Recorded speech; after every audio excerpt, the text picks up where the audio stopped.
নমস্কার, ইনস্টা খবরে আপনাদেরকে স্বাগত। ক্ষণিকের জন্য মনে হতে বোধহয় কোনো সিরিজের দৃশ্য। হাসপাতালের ভিতরে ঠান্ডা মাথায় এগিয়ে আসছে একদল দুষ্কৃতী। চাহনিতে কোনো চিন্তার ছাপ নেই, দেখে বুঝে ওঠার জো নেই। আর কিছুক্ষণের মধ্যেই কোমর থেকে আগ্নেয়াস্ত্র বার করবে, খুন করবে চিকিৎসাধীন কোনো কয়েদিকে। শিউরে ওঠা সিসিটিভি ফুটেজ অত্যন্ত তেমনটাই জানিয়ে দিল। যদিও কোনো রিল নয়, বরং ঘটে গেল মর্মান্তিক ঘটনা। শুট আউট চলল বিহার পাটনার হাসপাতালে। গুলি বৃষ্টিতে নিহত চিকিৎসাধীন কয়েদি চন্দন মিশ্র।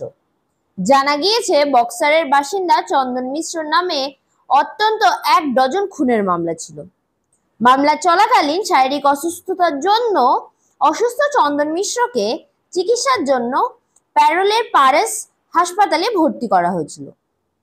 কিন্তু তার মাঝেই ঘটে গেল এই ভয়াবহ দুর্ঘটনা। হাসপাতালে অজ্ঞাত পরিচয় দুষ্কৃতীদের গুলি বৃষ্টিতে প্রাণ হারিয়েছে কয়েদি চন্দন মিশ্র। গুলি বর্ষণের পরেই ঘটনাস্থল ছেড়ে পালিয়েছে দুষ্কৃতীরা। কিন্তু এরপরেই প্রশ্ন উঠছে, কি করে দুষ্কৃতীরা ঢুকলো হাসপাতালে?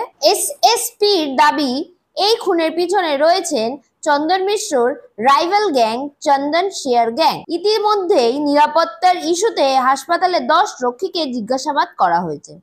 চলতি মাসেই বিহারের পাটনায় আরো একটি ভয়াবহ খুনের ঘটনা প্রকাশে এসেছিল। চলতি মাসেই বিহারের পাটনায় অভিজাত গান্ধী ময়দান এলাকায় নামী ব্যবসায়ীকে গুলি করে খুনের ঘটনা প্রকাশে এসেছিল। সামনে এসেছিল হামলার মুহূর্তেই সিসি ক্যামেরার ফুটেজ। সেখানে ব্যবসায়ী গোপাল খেমকার উপর হামলা হয়েছিল তার 300 মিটার দূরে গান্ধী ময়দান থানা। সিসি ক্যামেরার ফুটেজে দেখা গিয়েছিল, রাতে ব্যবসায়ী গোপাল খেমকার অ্যাপার্টমেন্টের সামনে অপেক্ষা করছিল হেলমেট পরা আততায়ী। রাত 11:38 ব্যবসায়ীর গাড়ি থেকে নামতেই তাকে লক্ষ্য করে গুলি চালিয়ে পালিয়ে যায় হামলাকারী।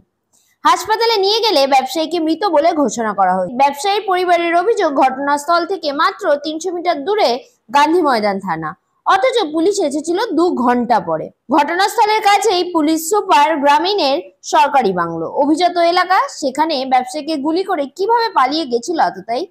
পুলিশের ভূমিকা নিয়েও প্রশ্ন উঠেছিল। ব্যুরো রিপোর্ট, ইনস্টা খবর।